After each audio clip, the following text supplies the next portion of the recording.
TurboQuant from Google now works with DFlash speculative engine. And that is what exactly we are going to show in this video hands-on. This is Fahad Mirza and I welcome you to the channel. Google Research published something very important last month, a compression algorithm called TurboQuant that can shrink the memory a language model uses during inference by 6 to 10 times with essentially zero quality loss. No retraining, no fine tuning, no accuracy trade off, just mathematics.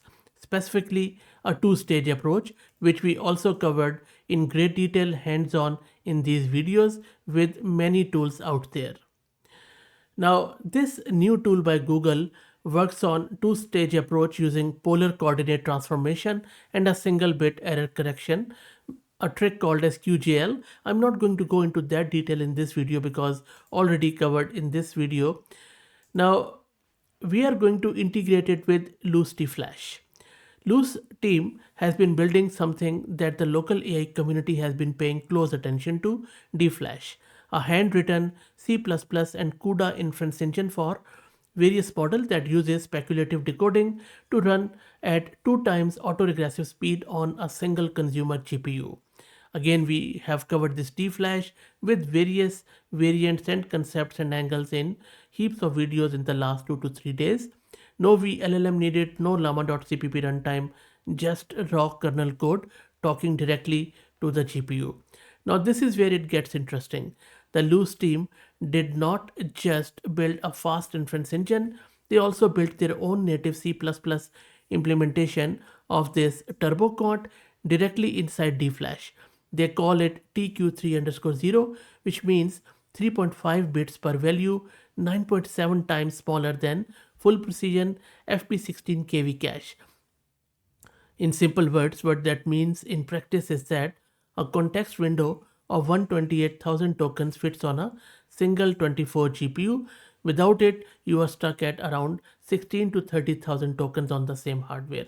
So same model, same GPU, same binary, two environment variable is the entire difference between these two numbers. Let's get into installing and running this demo. I'm going to use this Ubuntu system. My GPU card is NVIDIA RTX A6000 with 48 GB of VRAM. Let me quickly create a new virtual environment with Conda. It's always a good idea to do that because it just keeps things easy and separate. Let's wait for it to get installed. And that should be done any second. And by the way, if you're looking to rent a GPU on very good price, you can find the link to Mass Compute in video's description with a discount coupon code of 50% for a range of GPUs. And now we need to install all of these prerequisites. This is going to take a bit of a time, so let's run this. Everything is installed. Let's now git clone the repo of this Luce DFlash.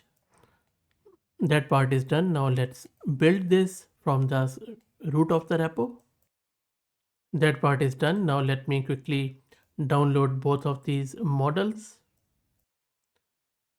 While it downloads the model very quickly, why we are using two models? Well, Luce DFlash uses two models working together. First is the main model, our Qwen 3.627 billion, which is the one that actually answers your questions and generates the final output. It is 16 GB and runs in Q4KM quantization to fit on any consumer GPU. The second is the draft model from ZLab, a small 3.46 GB model that was specifically trained to understand how this Qwen 3.627 billion thinks internally. So before the big model generates each token, the draft model looks at the big model's hidden states, its internal representation of what it has processed, and proposes an entire block of tokens simultaneously using block diffusion. The big model then verifies all of those proposals in one single forward pass.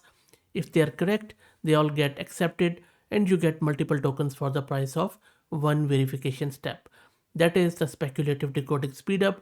The draft model is not guessing randomly. It was trained specifically to match Qwen 3.627 billion patterns, which is why the acceptance rate is very high and the speedup is real. Let's go back. Our models are done and you can see we have two models. One is draft and the other one is the actual Qwen 3.6 model. And now is the time to test. So what we are going to test here in the context of this TurboQuant and DFlash. We are testing how TurboQuant KV compression inside DFlash changes VRAM usage and context window size. So same model, same GPU, two environment variables, completely different capability. Let me first start this server, and by server I mean the Luce DFlash server with standard FP16 KV cache, no compression, baseline measurement. So all I'm doing is I'm just setting the budget to 222 context window, and it is being served at port 8080. Let's run this. It is going to start it, and then it is going to serve that model. First time takes a bit of a time.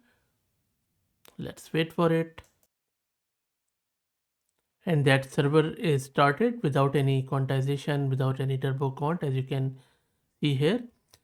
Let me quickly show you the VRAM consumption. I'll just let it run. So remember, it is consuming around 19482 meg. We will also check out the KV cache soon, but remember this number that it is using this much. Okay, now let's do it maybe with the turbo quant. So I'm just going to press Ctrl C here. The server is stopped. Let's go here.